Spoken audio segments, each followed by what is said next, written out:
So we start the session. I share my screen now.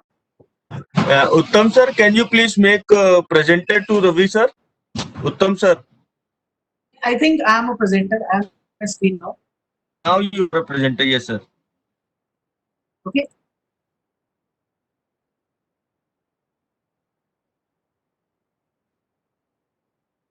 Okay, is my screen visible to all? Yes sir, your screen is visible and you are audible also.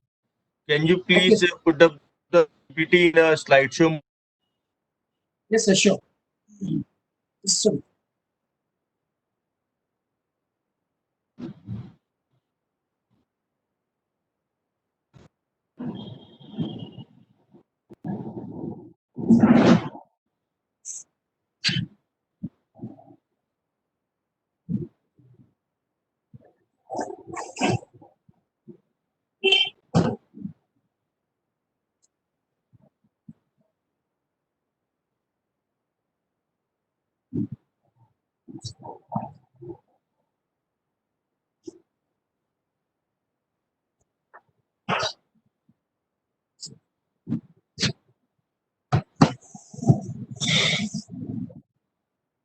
So your tool is PPT full page is not coming, sir. which part is coming, sir? So your full screen where you have the next slide, previous show taskbar. I think that is some software.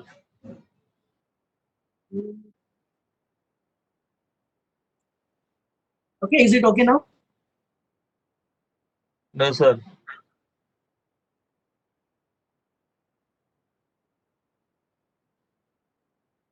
Mr. Ravi, you can change just check by changing the slides. So I you think can. your notes are coming along with that. No, Oh, is it okay now?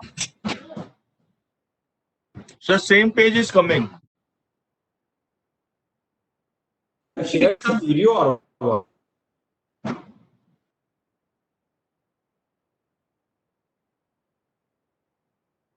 You can change it and see to it that because Is it okay now? yeah, now it is okay. Yeah, it is okay now. Okay, okay. Please go ahead. Okay. So, morning, everyone. Yeah, you. Morning.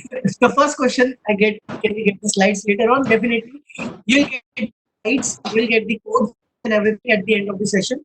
At the end of each session, you will get the content and all. Okay. So I hope everyone is doing good. And now just have some like energy because now we'll start with the data science. So first I'll start with a very basic theoretical concept like Amita ma'am said that there is some part of destructive and constructive technology. I was just listening to that part. So basically everything has its own pros and cons. So if I talk about like whether it is a destructive or it is a constructive technology, then it depends on the point of view. Then it depends on your perspective. Let's take a simple example. In day-to-day life, ma'am said that we have started to use AI. Each and every day we are using in some sort of manner. Like if you are using Facebook, using some Google Maps and all, there is a role of AI at each and every part. So I will give you an example. Let's say in daily life you use one thing that is known as salt. Okay, in your food you put salt according to your taste. What will happen if I remove that salt from your food? Or if I put a lot of salt in your food, what will happen?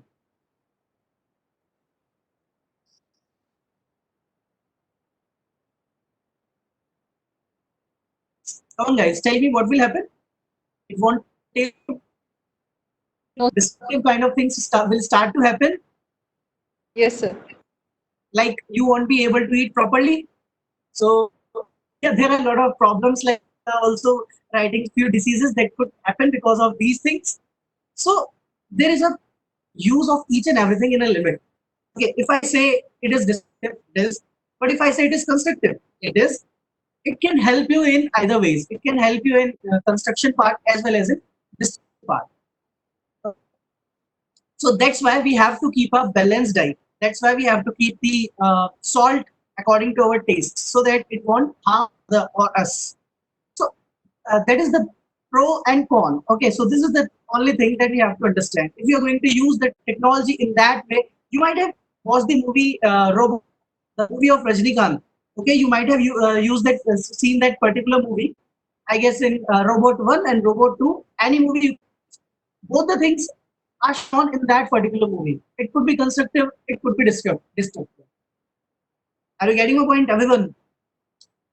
I'm just having my own point. That's why I'm just mentioning that this could happen, like it could be any of them.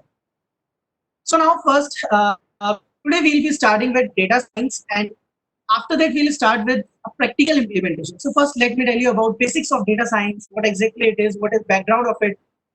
Okay. So before starting the data science part, what your background is. I just want to know a few things about my participants, like what their backgrounds are. Are they familiar with any kind of programming? You can just write down your answers in chat window.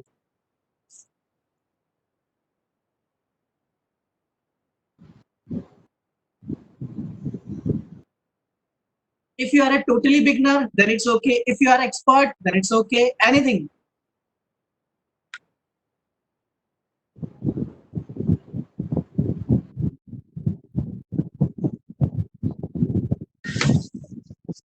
Rohini ma'am, can you please mute yourself? Rohini ma'am. Okay. Okay. Okay.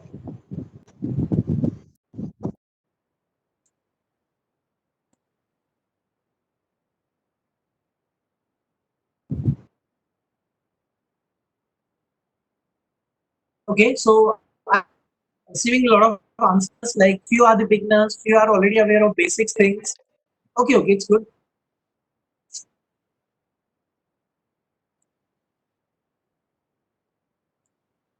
Okay. Okay, so now finally I have a lot of answers from a lot of different backgrounds. So I will just consider each and everyone a beginner. Okay, I will consider each and everyone as a beginner. If you are expert, then it's a revision for you. And if you are a beginner, then it's good for you. Okay, so I won't be starting from very typical or higher level. So I'll be starting from the very basic part of it, like how exactly we understand data science, how to tackle with data science kind of thing. Okay, so without wasting any time, let us start with data science, what exactly it is and how to start with it, because there are a lot of things on internet. There is a lot of tutorial on internet. So sometimes you might get stuck. Like sometimes you would I also get confused. Like from where should I start and from where should I end? There is no head and tail. Like from where you'll be starting the thing. What is the learning curve of it?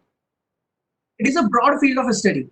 So now you will understand each and every step in a part in a life cycle. I will go through each and everything. So first, let me tell you what exactly data science is.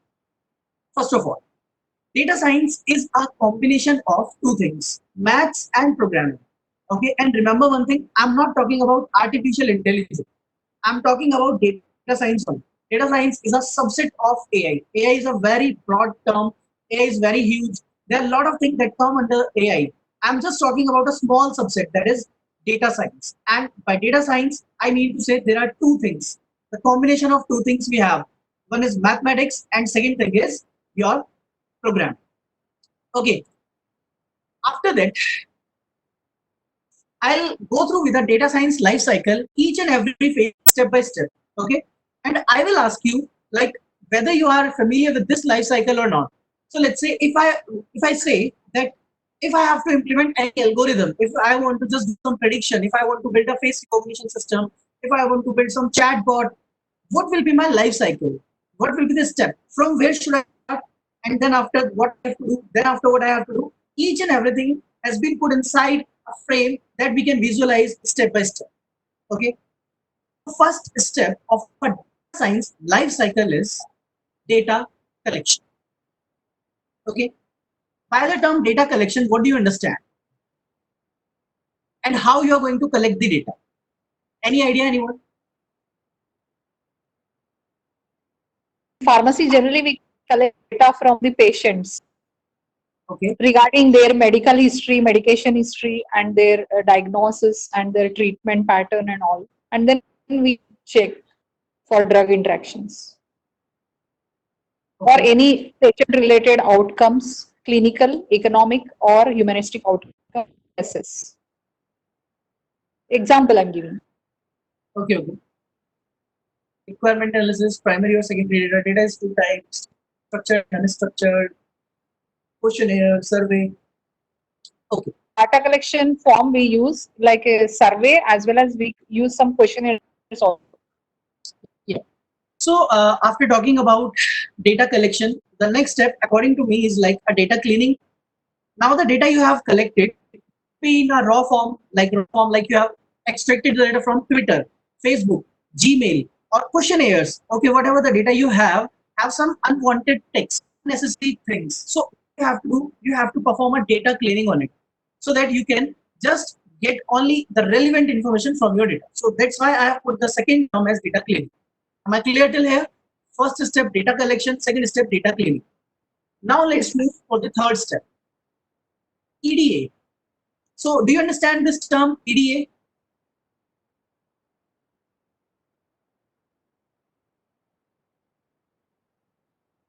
You might have heard about it, EDA. It's a tool, sir. EDA is a term.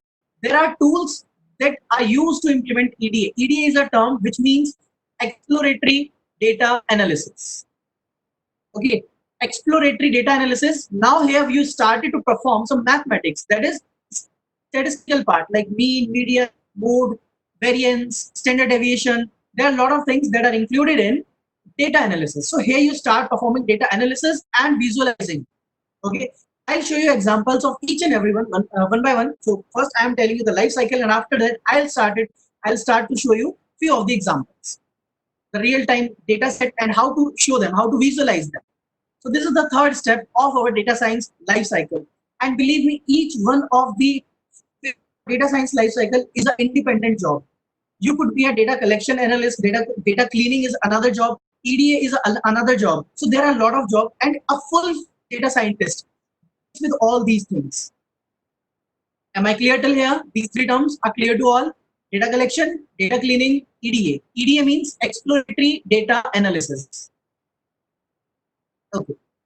Now, what will you do after performing data analysis? After performing data analysis, you have to process your data.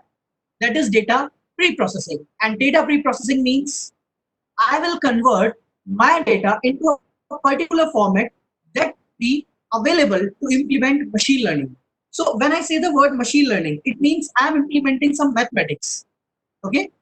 Whenever I am just taking the name of this term, machine learning, when I am saying to you machine learning, it means there is an algorithm, there is some mathematics I am going to use. And in mathematics, there is a formula for each and every problem. So now you have to put your value, you have to put your data set into that particular formula. So that's why you have to process your data, you have to convert your data into numerical form, into vector form. Are you getting my point, everyone? What exactly data pre-processing means? We will be implementing each and every point step by step. So you might have heard about feature scaling, one-hot encoding, label encoding, standardization, normalization, cross-validation. Have you heard about these terms? So these are the terms that come under data pre-processing. Okay. Now, after that, we start implementing machine learning, which is known as predictive modeling. And predictive modeling means simply implementing machine learning. Okay, we'll discuss a lot of things about machine learning, what exactly it is, how to perform it, each and everything about it. But the next step after data pre-processing, finally we start implementing machine learning on it. Now, can you guess what should be the next step after implementing machine learning? What do you think? What should be the last step? Results, visualization, Output, yes. feedback, okay, or now finally you can analysis again, apply to output, testing. Yeah, testing is better one. Visualization. Visualization. Yep, yes, definitely we'll do visualization. But all of you are missing one term. That is optimization. Pattern evaluation, I get a better answer. But before that, there is a thing that is optimization. So when you apply machine, Now you have to test it. So few people also answer about testing things. In somewhat they are going in the right direction, but term that you will say is optimization. So you might have heard about the term gradient descent. Have you heard about it? Gradient descent, the term.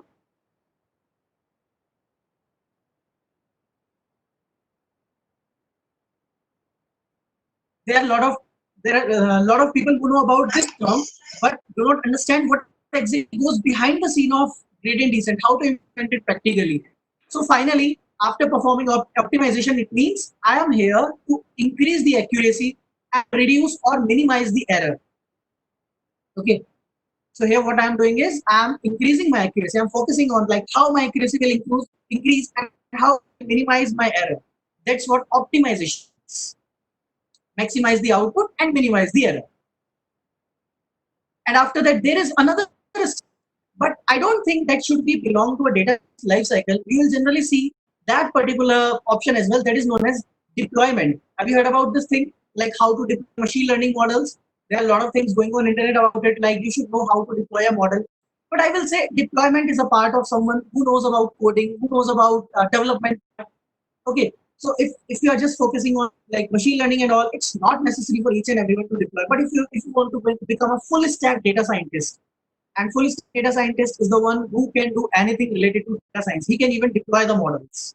Deploy the model means, anyone know what exactly the meaning of deploying the model is?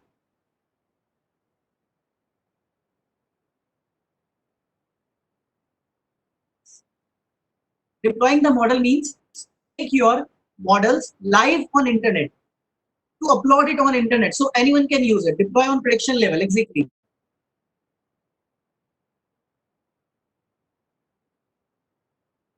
Okay, Using new data. exactly. So for the user point of view, so that you can take it from user and then finally you will understand that whatever you have deployed and how to use it.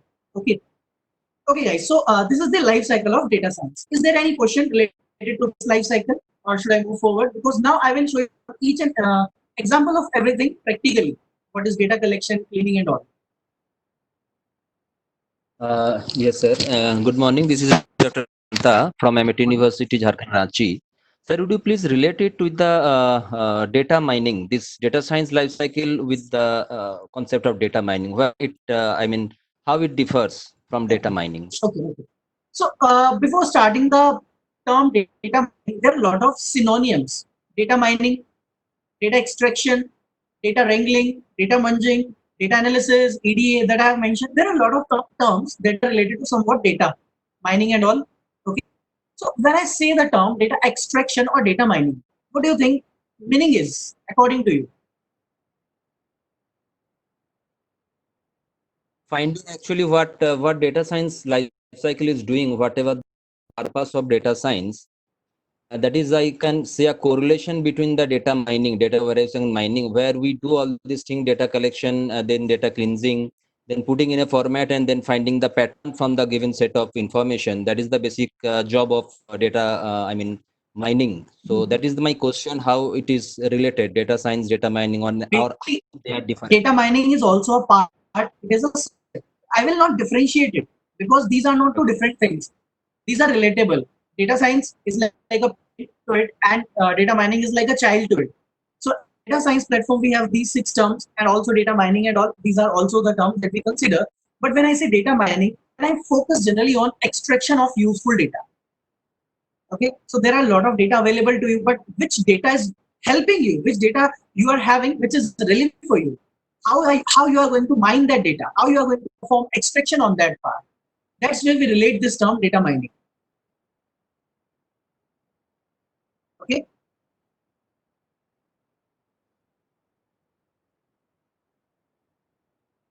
few people are also giving answer on the chat. If you look at, someone has said that data mining means collection, processing, extracting, interpretation of data, and basic predictive techniques as well. So you can also look at the different answers that people are giving on data mining.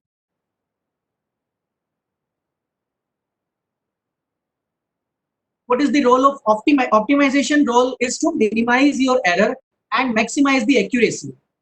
Like whatever prediction you will get, I want the maximum accuracy. So optimization will help you to do that. Okay. Okay, so let's move forward now. Okay, sir, is your doubt clear about data mining?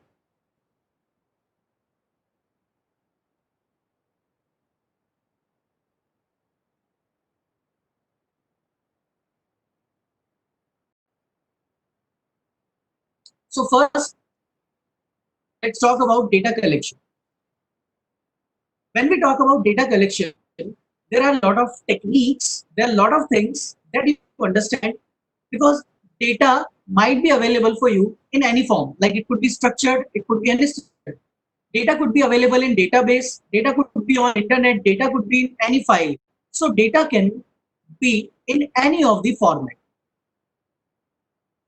You should be aware of these techniques. You should be aware of these technologies, that how to collect data using different techniques. Like if data is available on a website, HTML web page, then perform web crawling. If data is available on some live URL, some services, web services, we say this term, API call, JSON, then how you are going to fetch the data. If available in database, then how to hit the SQL queries. If data is available in some files, Excel, CSV, raw text, then how you are going to deal with those particular type of files. These are the different terms, these are the different things that we have to perform in data collection. Okay, is this point clear to you? What exactly data collection I was talking about? And these are those scenarios, like from where the data is also available on internet, but it is not available in file. Then you perform web crawling. So have you heard about web crawling term? First I'll tell about web crawling, then I will move forward for the JSON. Okay, I know these new terms might be new for you, web crawling and API call JSON. So I will tell you about these terms. But first we'll talk about web crawling. So any idea, anyone, what is web crawling?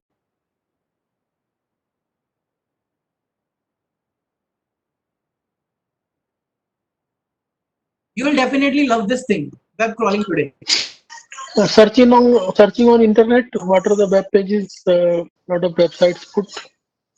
Okay.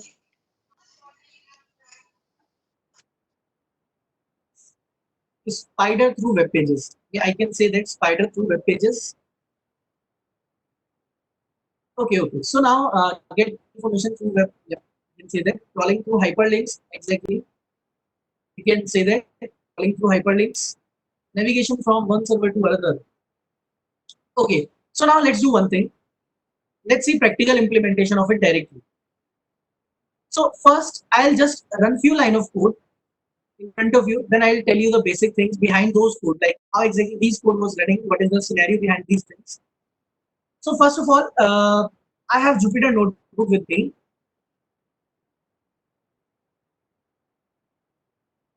So what do you guys prefer, Jupyter Notebooks or Google Colab?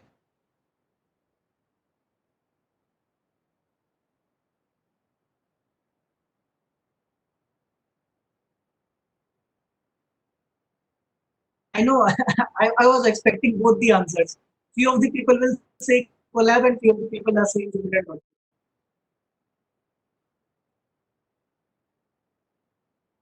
Okay, okay, okay. I know you want both. Okay, so I'll show you both. Okay, do not worry about it. In the video that I have shared with you on WhatsApp group, that how to install Anaconda and how to work with Google Colab. If Anaconda is not installed in your machine, then you can start working with Google Colab. Okay, I'll show you both the things. Just relate both of them.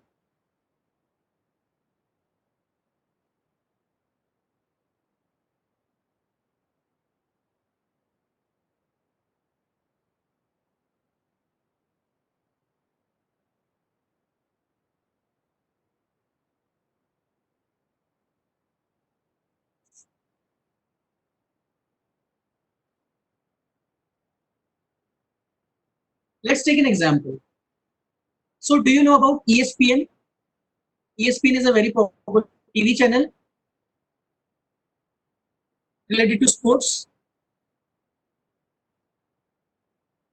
So basically, ESPN is right where we have all the data of cricket.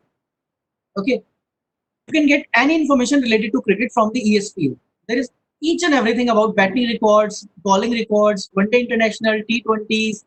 There is a data of each and every cricket match on ESPN website. This is the demo in front of you. If you want to perform some data analysis on this data, how you will get this data set? So my question is, if you want to perform a data analysis on this data, how you will do this?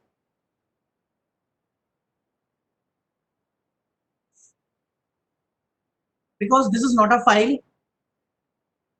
HTML web page, because this is a website and each and every website is built on HTML. So my question is indirectly that how to fetch the data from a HTML file. Any idea? Anyone? Have you tried this thing ever in your life till now? This is not a structure. This is a structure. You can see this is in table format. This is structured. I can say that. Simple copy paste. Okay, sir. Vikas sir. Don't copy paste. Because if you will copy and I will, the URL is changed, then you have to again copy paste.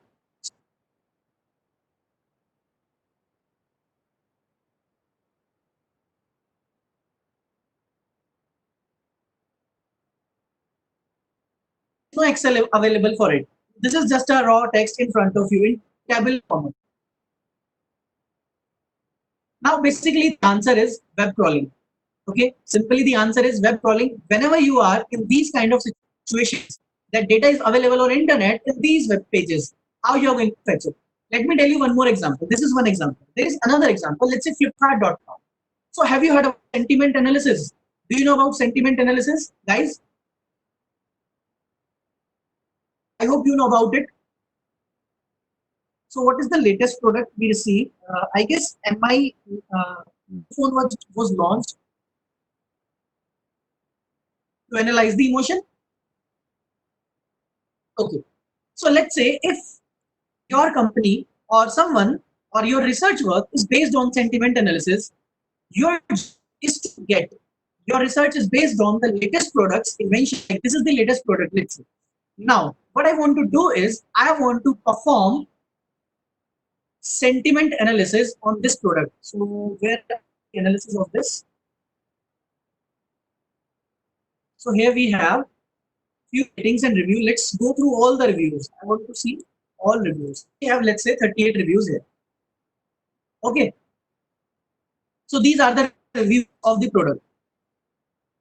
Now I'm asking you to get these ratings from here and this review from you.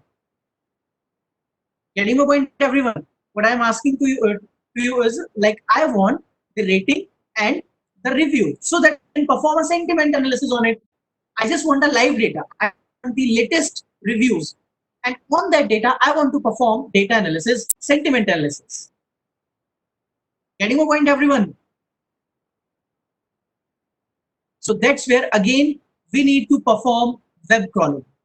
Because this data cannot be available for you in any CSV, in any Excel file, in database. This data is only available on these HTML web pages. That's where the need of web crawling comes. So that's why you should be aware of this term, web crawling. So I have example of this. So I have written a few lines of code. I'm not going to tell you right now. I'll tell you this code later when you will start understanding the Python programming.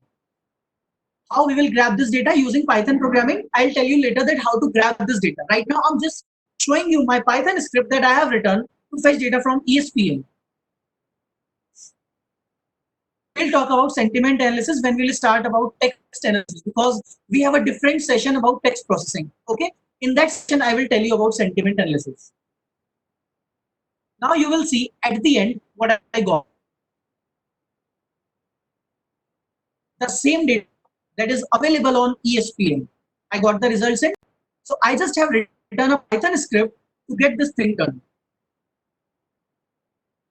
Getting a point, everyone? Right now, do not focus on the code.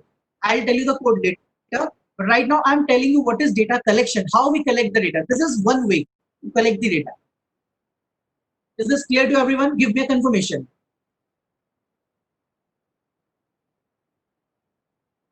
So that was the data collection. This was one form of data collection. It is web crawling. Let me tell you another one. Okay, this one will be more interesting. What is the difference between a script and a regular program? A script, when we say, we generally talk about interpreted kind of things. Okay, a script is like when you might have heard about JavaScript. R programming it is also a script. PHP is also a scripting language. So whatever the language I am saying that it is scripting, somewhere I am telling the user or developer that it is an interpreted language. I am not going to compile my code. I'm just going to interpret it line by line, interpret my script line by line. So that's where we generally relate this term script. Okay, because there is no boilerplate like void main in any of the programming that I'm talking about. In MATLAB, in Python, in JavaScript, in any programming, you do not have anything like known as main. Someone has raised their hand.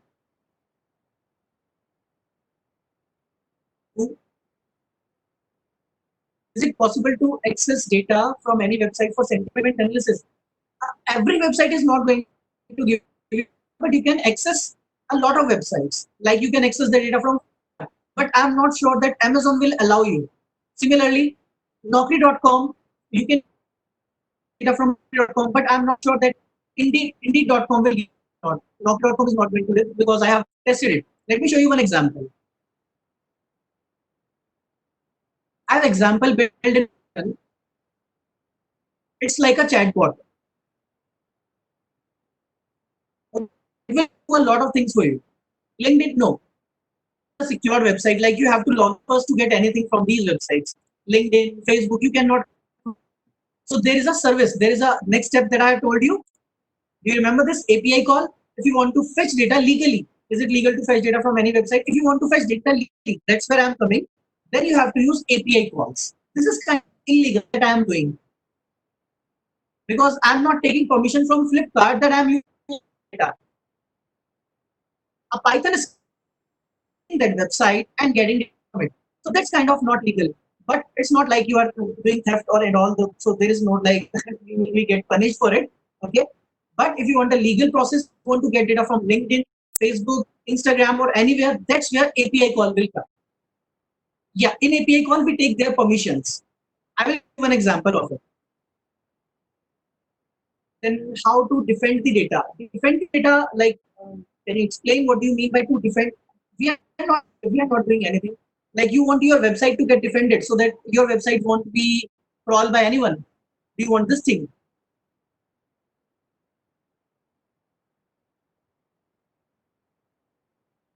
As it is illegal for web, it's I will not say that it's properly like that illegal that I'm doing some theft and all. It's okay. The data is available in front of me. I'm just picking that data. So someone is aligned and someone is not aligned.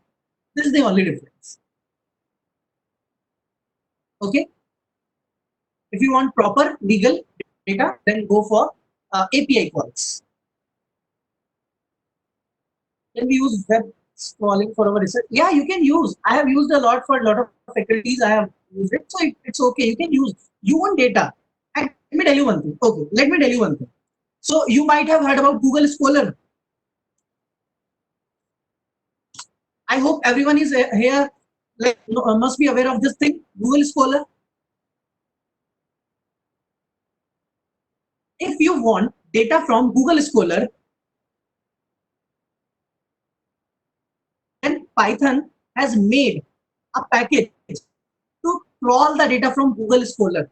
You cannot crawl, you cannot perform the web crawling on Gmail, on Google directly, but Google has made a package for Python that if you want to perform web crawling for your research work, then there is a package known as Scholarly. Use that package to perform web crawling. I cannot directly collect the data from Google Scholar. In one of the research with one faculty, tried this thing. What they wanted some sort of data from this Google Scholar. Let's say if I want data of meditation, something like this, then they wanted how many cited are there, how many versions are there. So they wanted something like this. So I have to perform crawling here because I will get this citation. Is there any way that you can get this citation? I just crawled full web page and get citation. I get all the citations using my package. So that's the example I have taken for you. So Python has made a package known as Scholarly, Google Scholar, something like that, so that you can use to crawl it. Either Google is not will not allow you to website for the Google website. Any of the Google website you cannot crawl directly.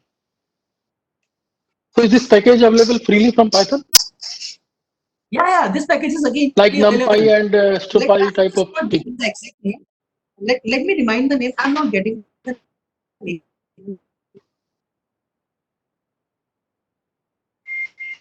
Scholarly, I guess.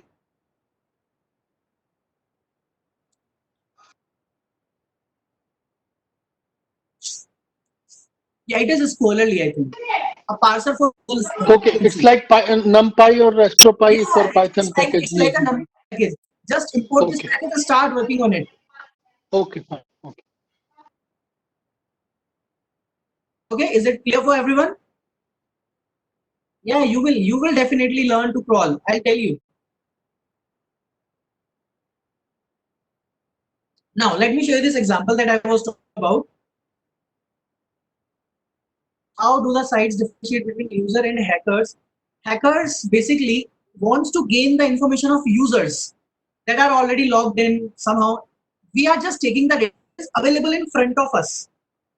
Okay, I am just fetching that data which is available in front of me. But hackers will try to fetch that data that is not available in your UI screen.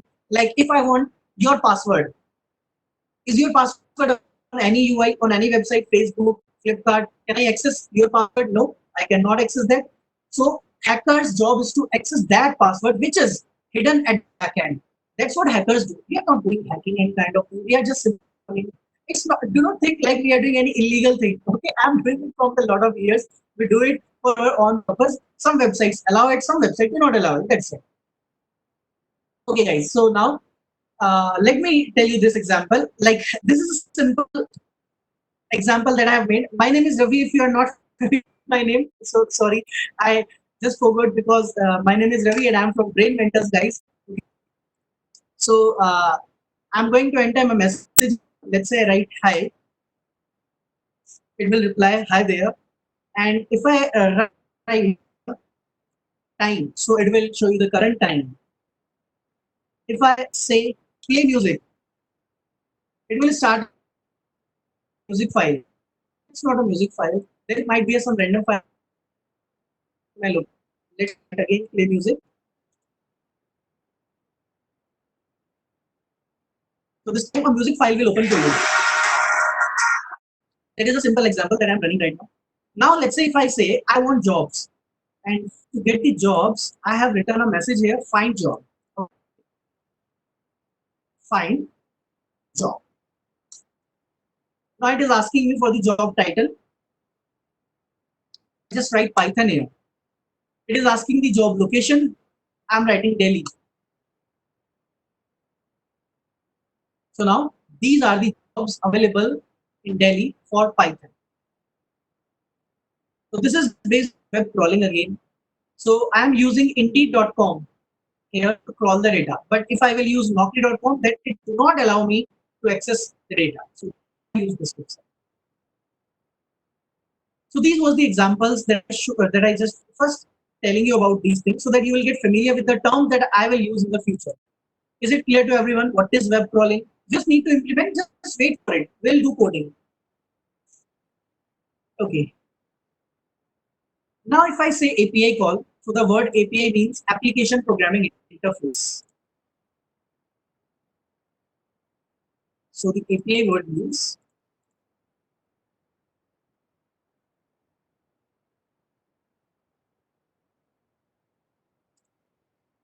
application programming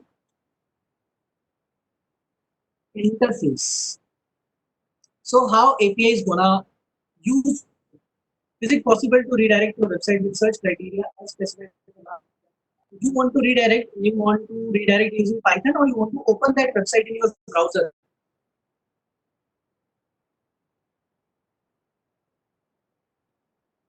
Open the website in browser. You can do this thing in 2 lines in Python.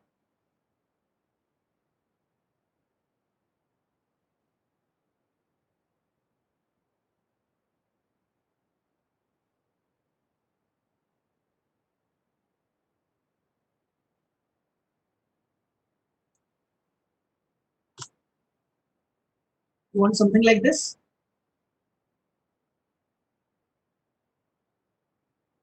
No. Then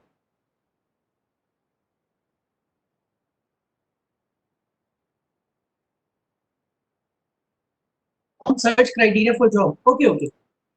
Yeah, we can use it. We can also do that. We can do that. Similar thing will be used. Okay, I just have written open Google.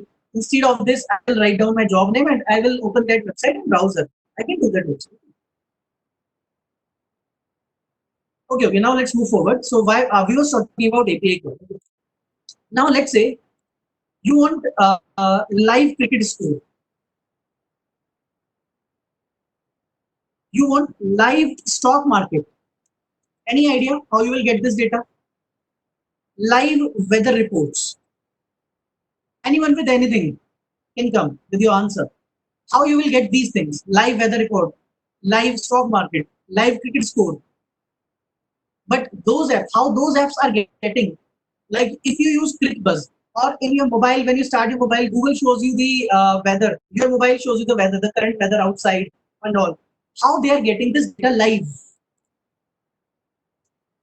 And now if you want to build an application for you, which is going to fetch the live cricket score, live stock market, live weather reports, or let's say live COVID-19 cases. Any idea, anyone? How to get this data live?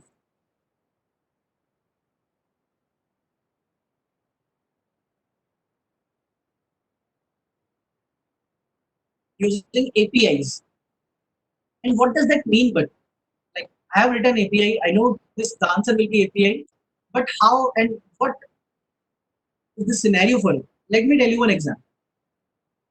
Let's say you want the weather report, a lot of data about weather you want. So government has built a lot of websites. You just write weather API. There will be a website for you, weather API.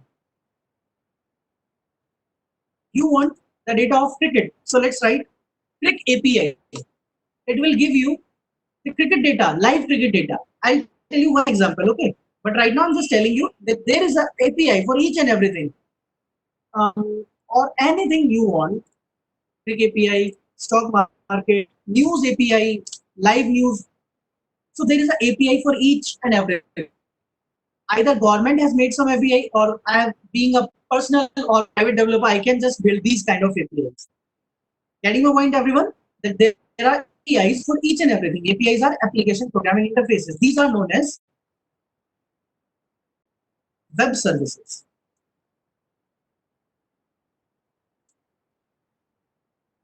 Okay? Is it clear to you all?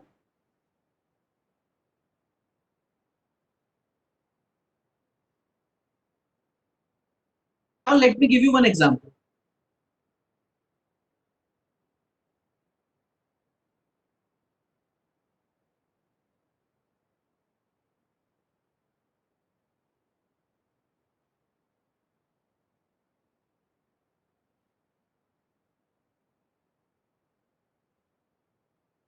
This is the URL here.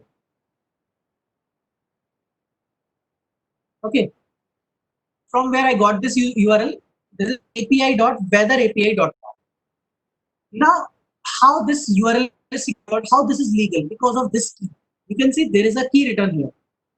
And this key is only available for me because I have registered at that website, and that website gave me a key and said me, use this URL with this key, and every time you will get the data.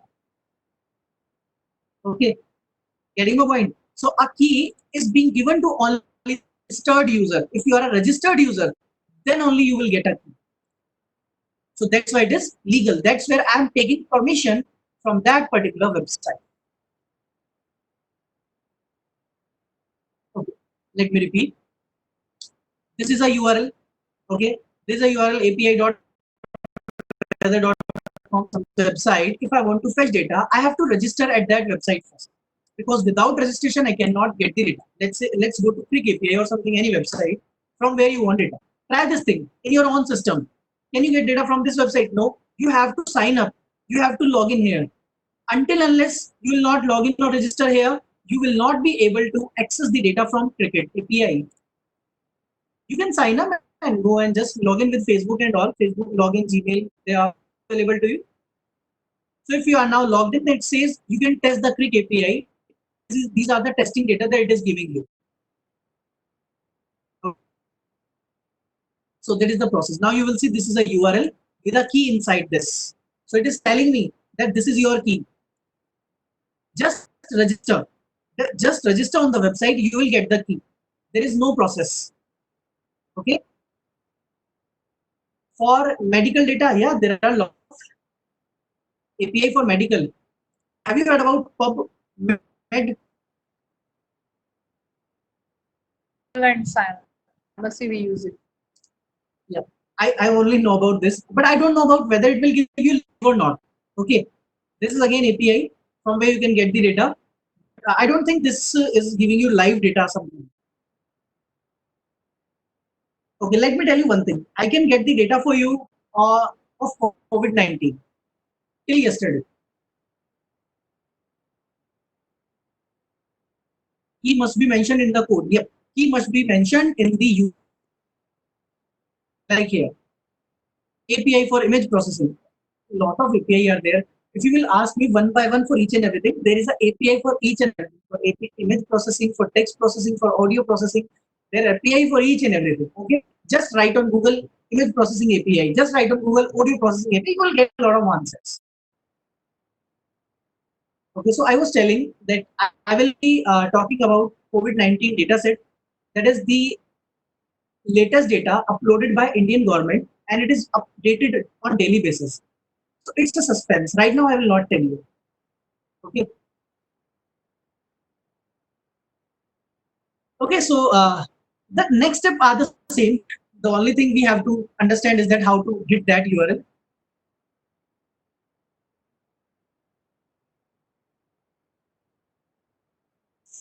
Is it clear to you? Like what is API call? Give me a confirmation, everybody. Is it clear to you what is API call? Do not worry about code right now. Just understand the concepts first. Code are easy. Doing programming is not. Understanding the concept is main thing here. Okay. Now the next things are database and files. So I don't think that I need to explain what is database and what are these files. Is there anything that you want to know about these last two things, database or files? Because I think you are already aware about what is database and SQL and what are these Excel, raw text and files. So these was the data collection techniques. Yeah, we'll see how to use. We'll see. I'll just give one example for you. In that example, I'll tell you that how to crawl or how to perform anything.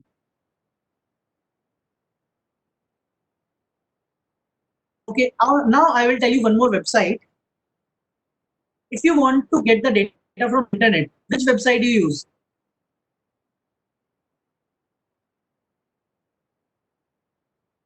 Kaggle or let me write down the answers here. You are saying Kaggle or GitHub. Google what? Like you will just Google it.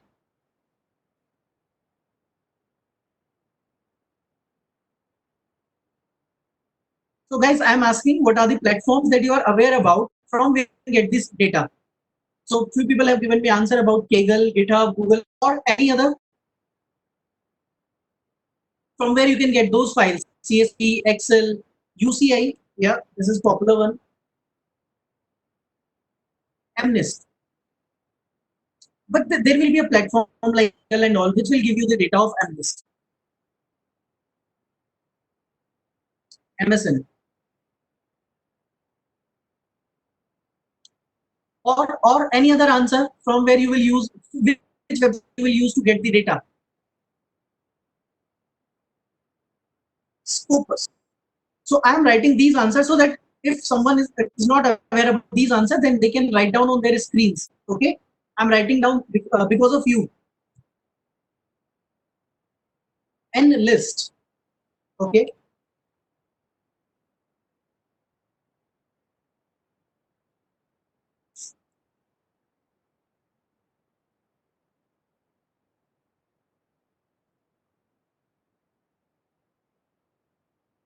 Okay.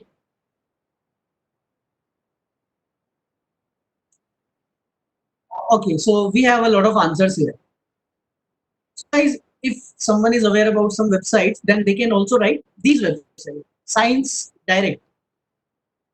So I hope you are getting my point why I'm writing these websites.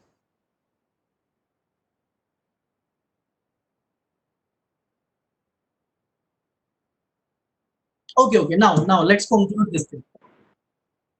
Okay, guys, you can take a break now. Let me tell you one thing. There is only one website that you need to visit. Okay. Now this will be a suspense for you. There is only one website that you need to visit, and you can get all the results of these websites. You do not have to go on any of the website to search data. There is only one platform that Google. The name is Google Dataset Search. This is a search engine that Google has made to search data. If you want data of anything, you data of cricket, news, COVID-19, images, whatever you want, just write down here. It will tell you that what data is available at which website. It will give you all the answers. Government websites, Kaggle, Open Images, again a government website, TensorFlow website, data.mendeley.com, catalog.data.government. So there are a lot of websites that you might have not heard about. Getting my point, everyone? So there is a single platform that I use to search any data.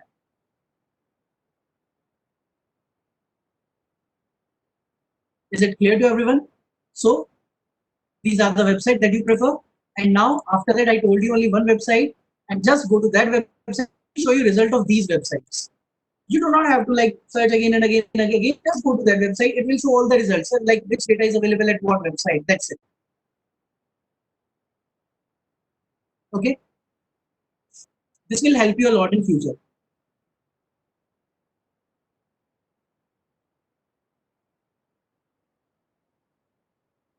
Can we find citations of article in Google Desert? No, citations I don't think will be available for you. Citations are not available like this.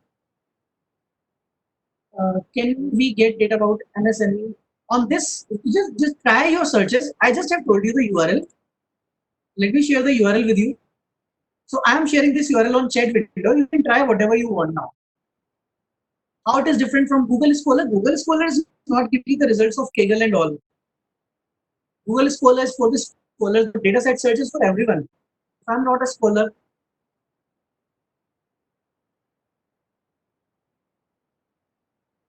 okay. So now let's move forward, guys.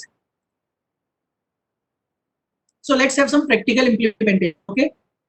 So let's ready to get your hands dirty in Python programming. So now we are going to start practical, and I am also sharing these URL, these website name that different people have told me. So I've just shared these name of these websites, name of these data websites that you can use for your purpose. So let's move. We'll be starting with Python programming.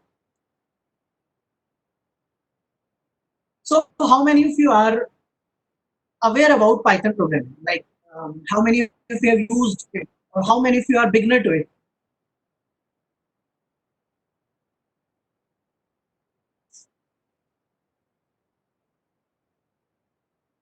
A lot of people are saying beginner.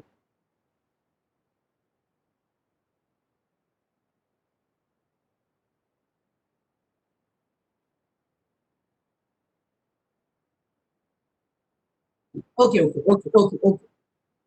Everyone is beginner. Everyone is beginner. Okay, let's start Python.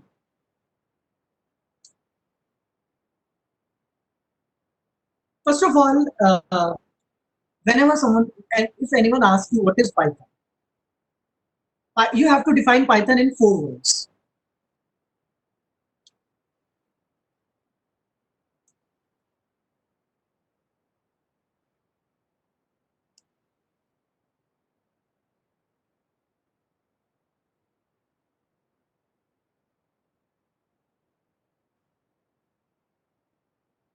That's it. Now let's understand one by one.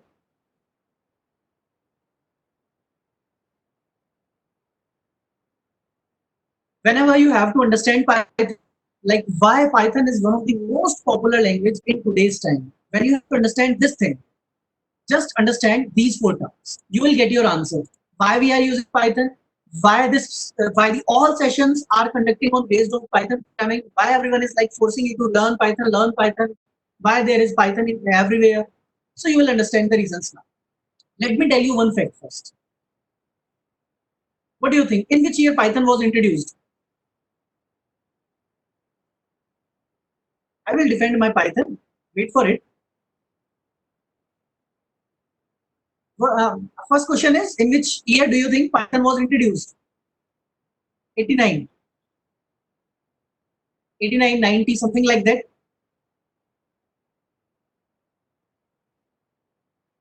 Golang is upcoming. Okay. 1980, 19. Okay, okay. Now the answers we have is 1989, 1990, something like that. Around 1990. Let's take 1990. Okay. In 1990, we can say Python was introduced. But why Python was not popular from 1990 to 2010? Why we was not talking about Python programming?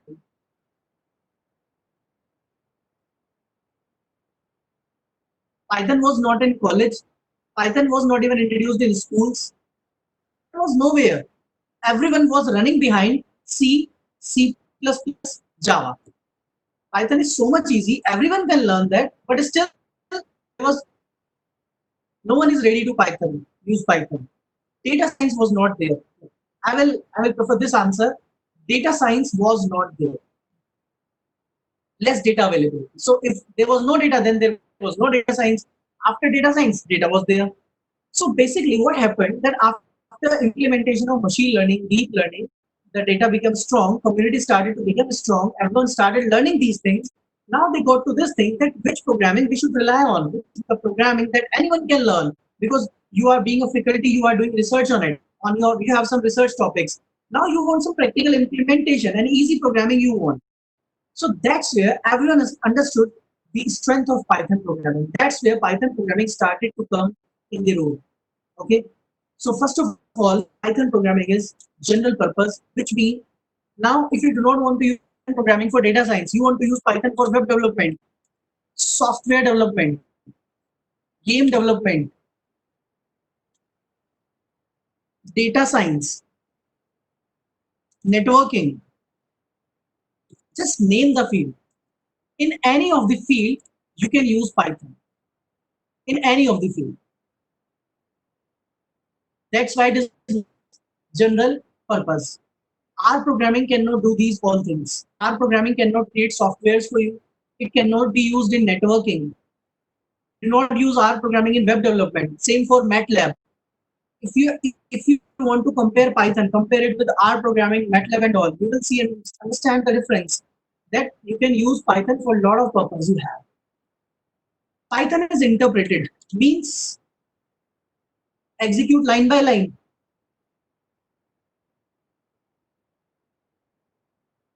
Am I right? There are two things, compiler, interpreter. So here I am using the term interpreted. What exactly it means that it is interpreted line by line. We do not have to compile the Python code. It is just interpreted line by line. This is the second term in Python programming.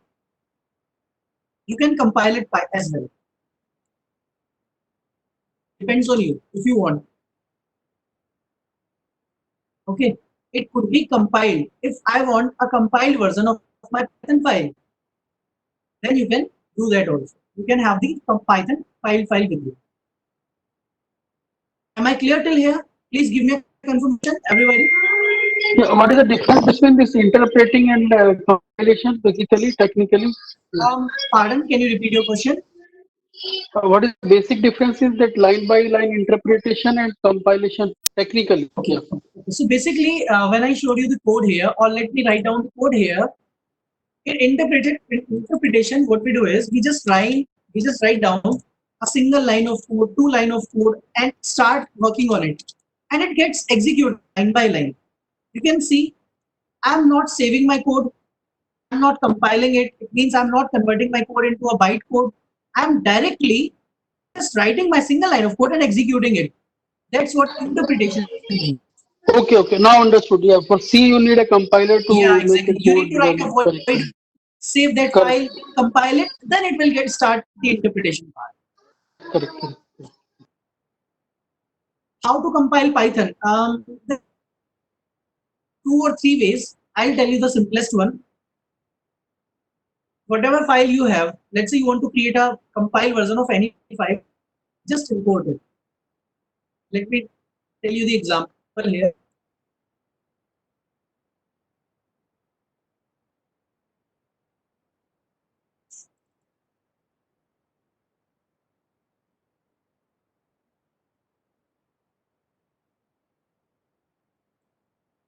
Let's say I have these Python programming here. I have these files.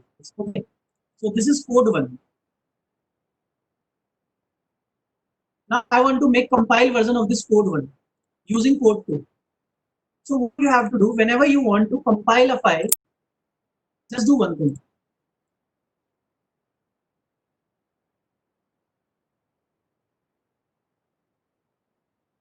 Import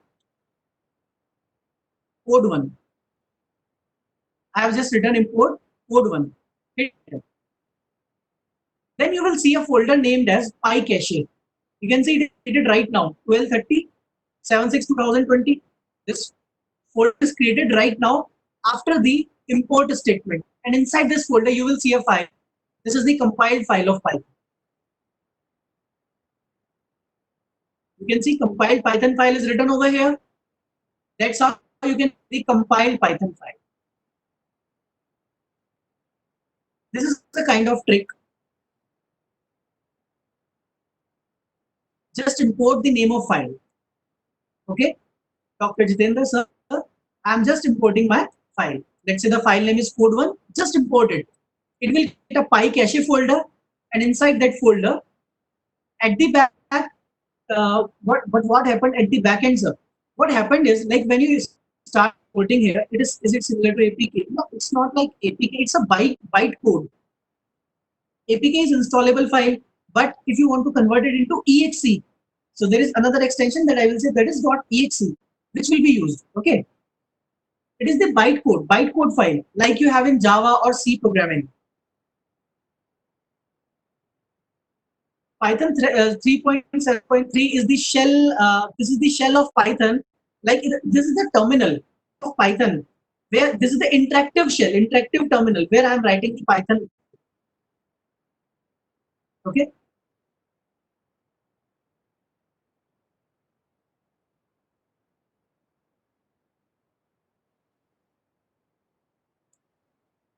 Okay. Now let's move. Okay. So I hope these 2 terms are clear with you. General purpose and interpreted. Next term is dynamically tied. Now, anyone, any idea about what is dynamically tied? What could it mean?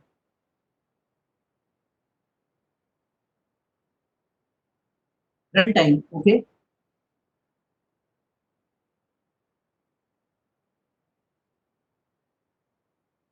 Yeah, exactly. No need to declare variables and change data type as required. Exactly. Everyone is giving the right answer. That's good. So you just need to check the type of A. So the type of A is class int. But if I write A is equals to hello, and now I will check the type of A, it will become string. So on runtime, I can change the type of data according to its need. Like if you are using any variable, because I'm not mentioning what is the type of A, what is the type of B. I'm just writing A is equal to something, B is equals to something. Next, type of a variable is checked during runtime. Yeah, it is checked during the runtime, but at the back. Okay, at the back end. Python take care of that thing. Let's move forward. Is it good till now? Everyone is with me on track? Any questions till now?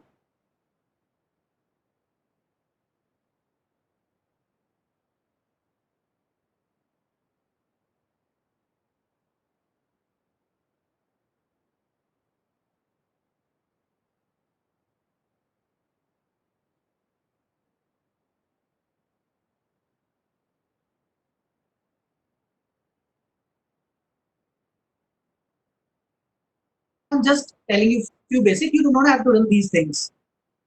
I have not understood. Which part? Which part you want me to repeat, Dr. Kanchana? File. Which file? This file you want to talk about?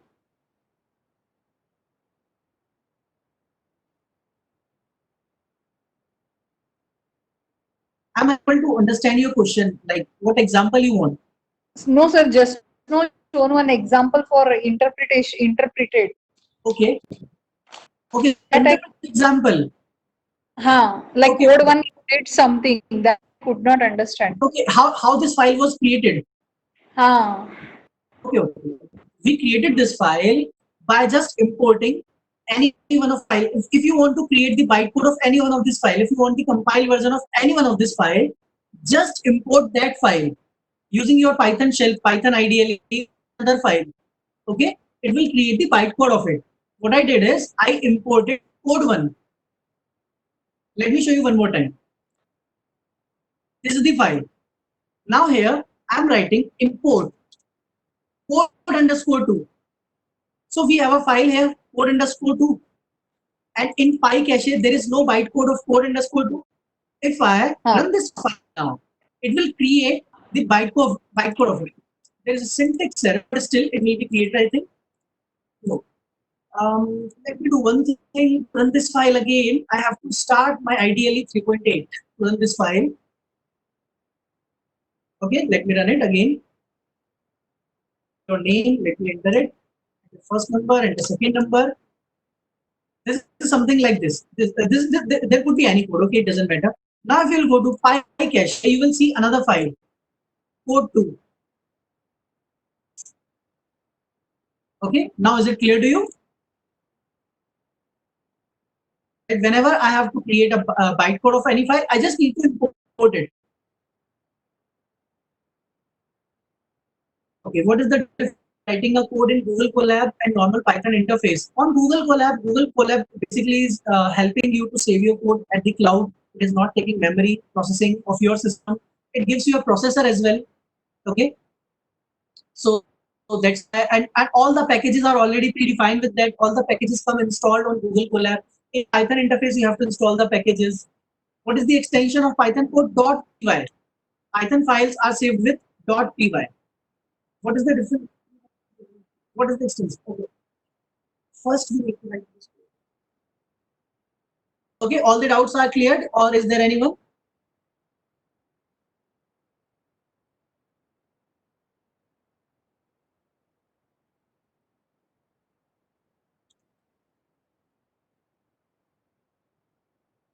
Okay. Where will be these compile code used? Who will answer this question? Why we compile? So someone has asked me where we'll be using this compile code. Yeah, it's by default interpreted, but if you want, you can compile it. Okay, Dr. Sandeep sir, by default it is interpreted, but if you want the compile part, then you can get that. But now the question is where you are going to use that compile code.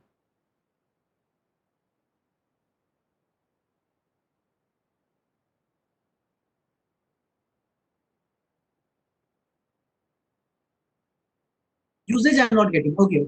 So who is going to tell the use of compile code? Why we compile it?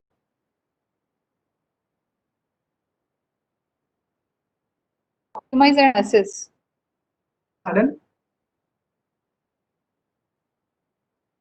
And assess. Okay, or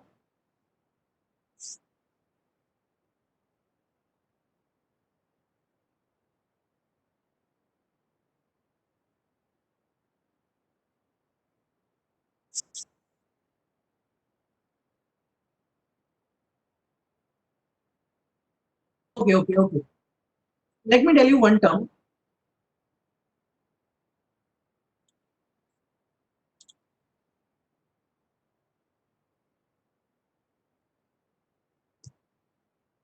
Anyone familiar with this term?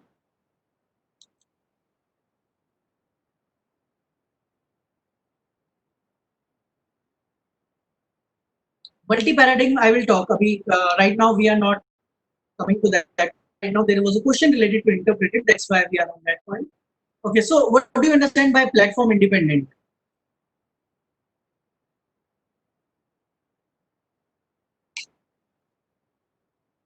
Develop in one platform and now use in another. That's why we create bytecode.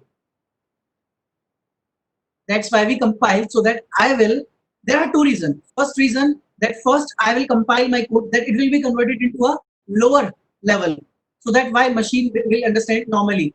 And now you are saying machine independent, platform independent, so that I'm writing code, executing it here. Now it could be available for any of the platform. I can just share my platform independency to anyone. That's why we interpret, that's why we use compile part. Okay, Dr. Sandeep sir, is it clear to you now? Okay. Because by default Java, C, by default they are compiled. So that's why we do not get into this concept. Okay. Now final term was multi-paradigm, procedural, object-oriented and functional. Procedural C programming, object-oriented is C++, functional is Python, JavaScript, R programming. So Python is combination of all. It could be functional programming, it could be object-oriented programming, it could be procedural. This is known as multi-paradigm.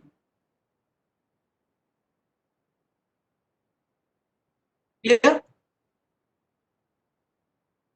So now I hope it is clear with the definition of Python. What is Python programming? These are the all terms that I think you just need to understand whenever you want to explain Python to anyone. Move with these four words. It is general purpose, could be used in any platform. It is interpreted. You do not have to perform compilation and all. It is dynamically typed. Data types can change on run, and it is multi-paradigm with support object-oriented, procedural, and each and everything. Any doubts till now?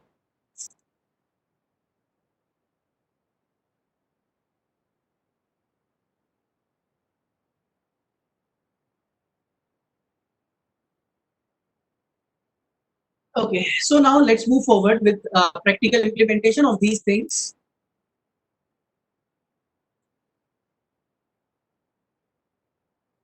Multi-paradigm means that it could be supported by object-oriented, it could be supported by procedural, that is C programming, and it could be supported by your functional programming, that is the new concept of programming, functional programming. It's not like C or C++. It's simple, it's little bit different, functional programming. There are nested functions concept. We can pass function as an argument. There are a lot of things that comes under functional programming. Okay, so let's move forward. Let's look few of the program we can understand in Python.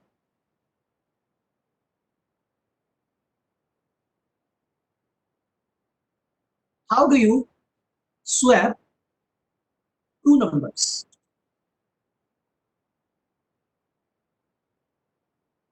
Without using a third variable.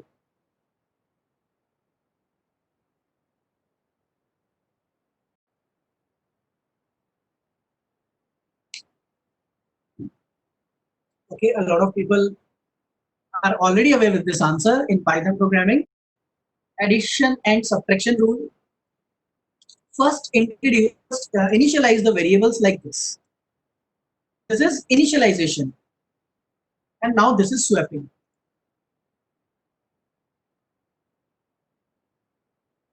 That's it. Swapping is done.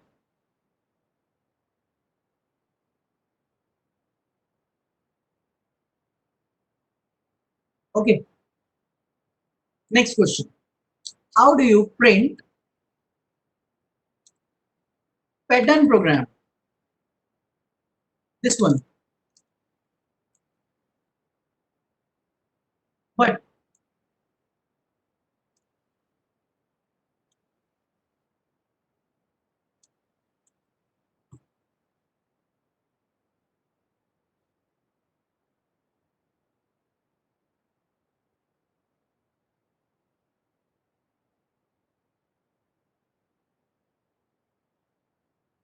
using single loop.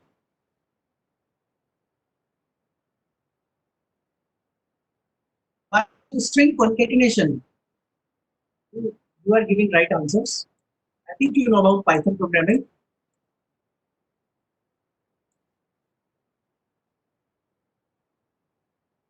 So in Python, there is a concept of, let's say you have a is equals to hello. And if I write a into 5, then it will print hello 5 times. Okay, you teach Python. Okay. So if I write a into 5, then it will print Python 5 times. So I will take the benefit of this thing for I in range 1, 7, and then colon, and then print star into I. That's it.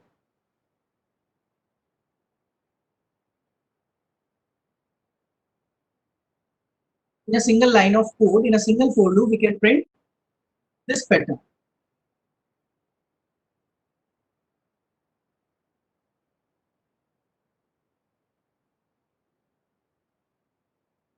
So what it does is it multiplies the strings with I. I means 1, then 2, then 3, then 4, then 5, then 6, then 7.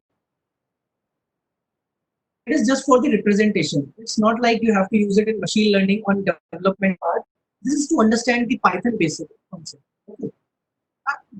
You do not have to try parallelly right now. Just focus on the coding part. Then in the break, just try it in your machines. I will share all the codes. Okay. Let's move forward now. After that, after using these kind of loops, there are few more things that I will show you. Like the operators like 10 plus 20. This is a simple plus operator, minus operator, divide operator. But now with divide operator, there is one more operator. We have double slash.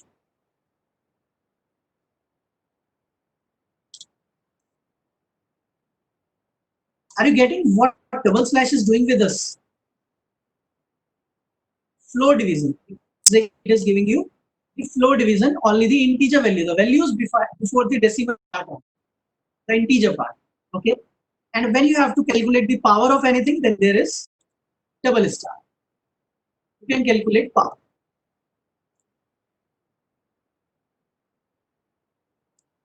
Clear, everyone? Is it clear to you all?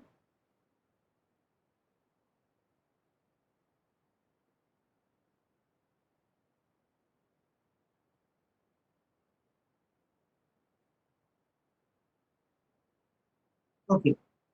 So this was the Python basic syntax. The space is not compulsory. I am just giving so that it will be more explainable, easily understandable for you.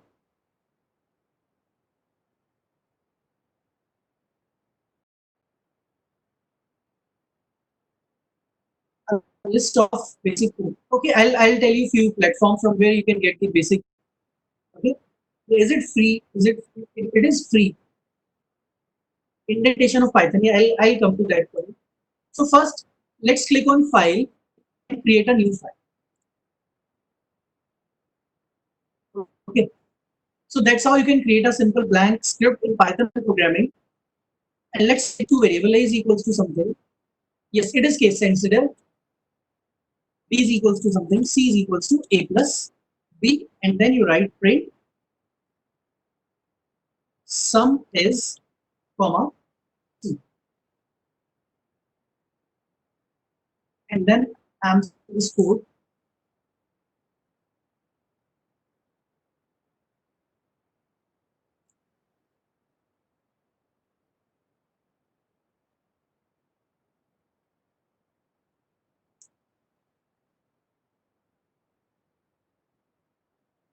Okay, so simply you need to run this code.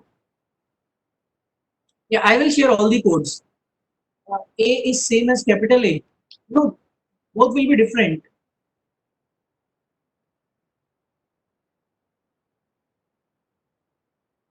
No, it's not necessary to give the spaces. I'm just giving spaces here, but it's not necessary. Now I will tell you a lot of tricks about print state. So this is a simple print that you might have seen. There is one more print statement that is followed in Python.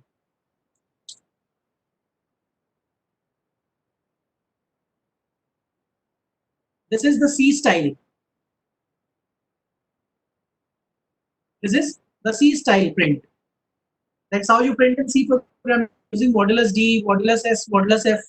You can use that in Python also. How you are executing it? F5. This is a shortcut, F5. How to go to Python shell? To go to the Python shell, first you need to download Python and change, then you will get this Python shell by default. Basically, after installing Python, just search IDLE. Okay, just search for IDLE. This is the Python shell.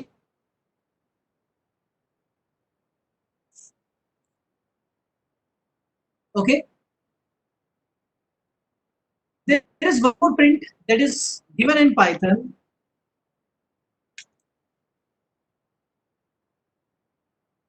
Sum is curly bracket dot format and pass C to it.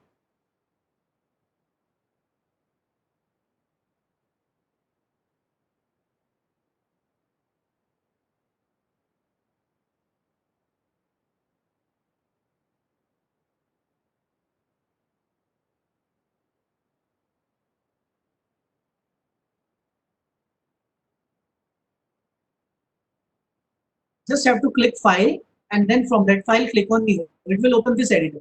And if you are unable, then it's again not an issue. What you have to do? Let me do. Let's go to Anaconda editor. Okay.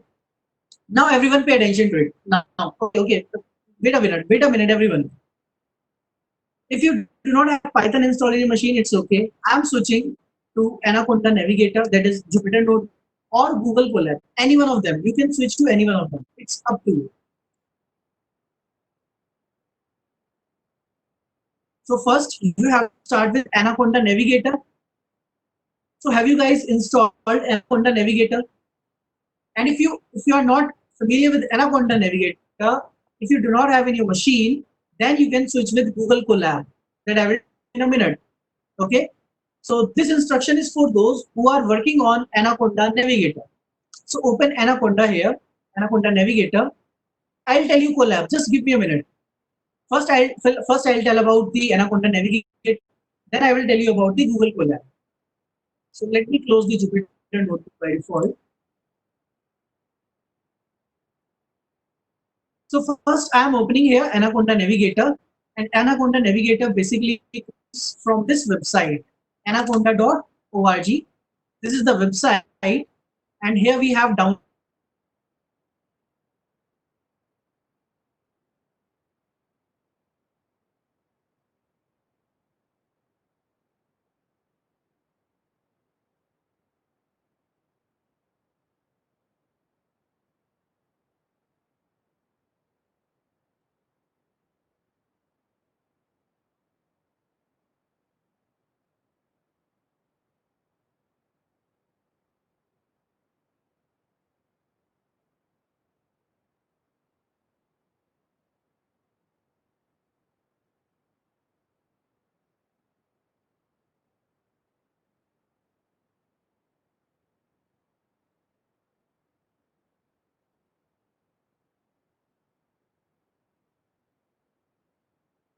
here. Okay, I've just closed that Python. Ideally, I will again write down them here.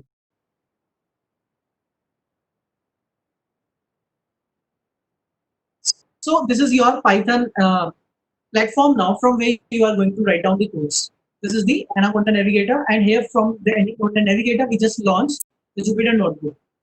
Now, we can change the browser, but there are 3 to 4 steps that will take time for you. So I will share one URL. From there, you just need to learn. So you have to run few commands basically to change the browser. Okay. By default, it might open in Internet Explorer or whatever. Now, whatever folder you will create here, new folder or new Python file, do you know where it is going to save? In your system, in your machine? Any idea about it? If I am clicking here new Python file, or I'm creating a new folder. Let's say I've created a new folder. It will create an untitled folder here. This one, I will check on it and rename it.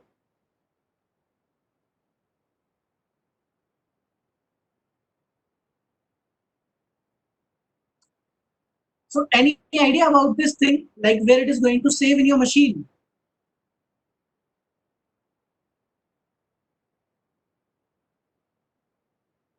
C drive, but where? C drive where?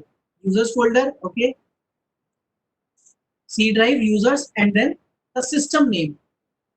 Whatever your home folder is, whatever the system name folder is, inside that particular folder, you will see this folder. So here we have this folder available here, online FTP BVCam that I created. Now I can create a new Python file here. So the moment you will click on new Python file, a file will be created here. Okay. Now the same steps for Google Colab. What you have to do for Google Colab? First you have to go to the Google Drive.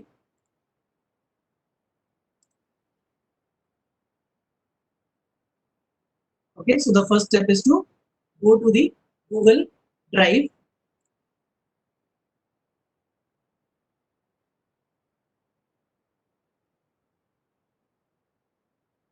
In Google Drive, there is new. On the left hand side, you can see new. Click here. And from new, you will go to more. And from more, you just have to scroll down and go to connect more apps. So either Google Collaboratory will be appearing here. And if it is not here, then connect more apps.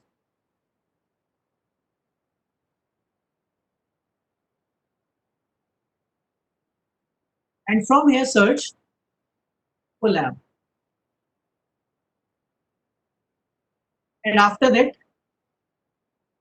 you have to install it. And after installation is complete, click again new, more, you will see Google Collaboratory here.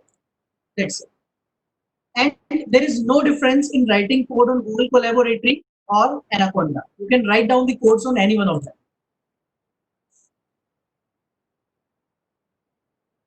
Audio is not.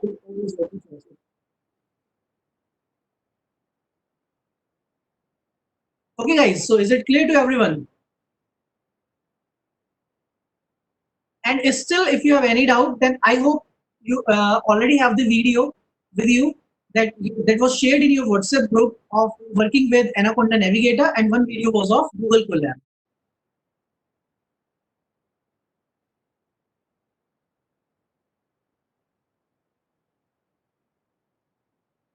Okay. So I think we'll take the break now. Vishal sir. Yes, sir. Actually, I need a break now. Now we can take a break, sir, and we will start after 1:45. We will start at 2 o'clock. Yeah, we'll start with 1:45 now or 2 Yes, o'clock. sir. So we will start 2 o'clock.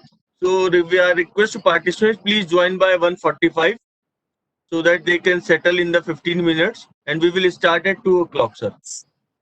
Okay, so I hope everyone is enjoying the session and everyone will get reconnected. Okay. Sir is also with us. Oh, good. So this meeting Now we are ready for the next session, huh? Yes, sir. We are taking a break. Then we will, Oh, yes, will start please. at 2 o'clock, sir. Yes, go ahead, please. Yes, thank you, sir. Okay, so I hope every participant will come back so that we'll continue. Yes, And yes, please yes. give All time, will, everyone, so that all we'll will come back, sir. Definitely. Okay, Thank you sir. so much. Thank you so much, sir.